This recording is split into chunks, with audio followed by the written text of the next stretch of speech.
دوستای عزیز و گرامی، هموطنای عزیزم، همین لحظه صبحکی وقت است که در سر کار آمدم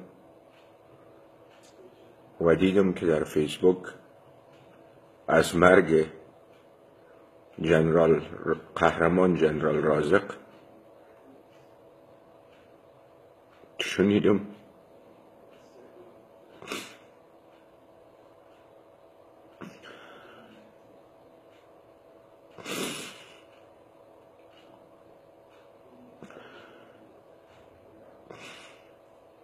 من هیچ گفتنی ندارم.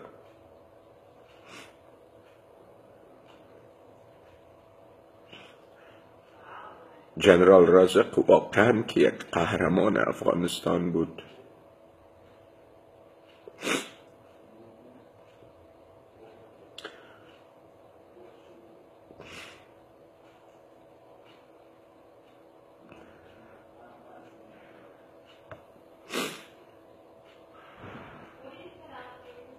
اینمی لحظه من دیدم که میگن جنرال رازق همچنان به شهادت رسیده.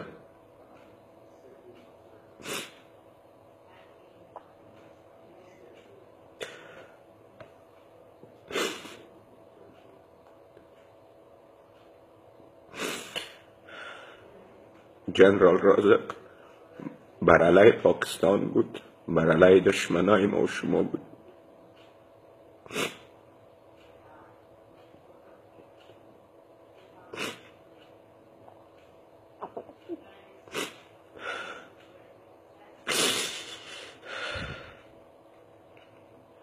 هیچ قهرمان ما و شما را اینا نمیمانه.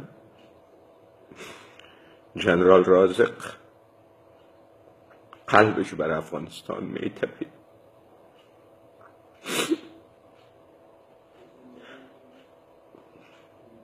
لعنت خدا به سر تو اشرف غنی.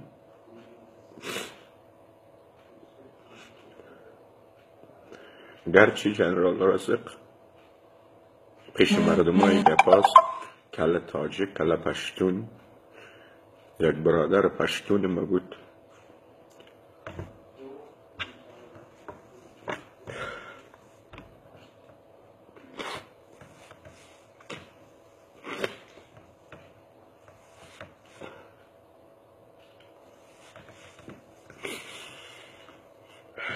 اگر این راستی باشه که جنرال رازق به شهادت رسیده،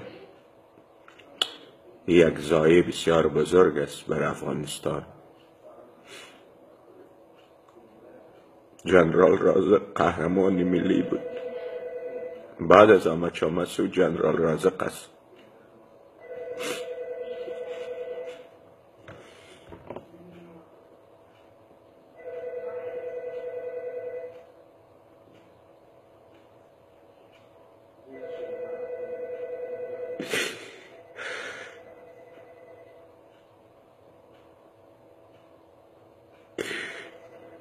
ما تسلیت میخوایم برای تمام مردم قهرمان افغانستان، مخصوصا برای فامیل جنرال رازق شهید.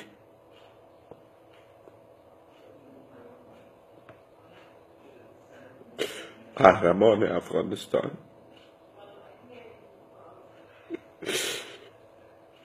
ما گپ زدن نمیتونم دوستای عزیز.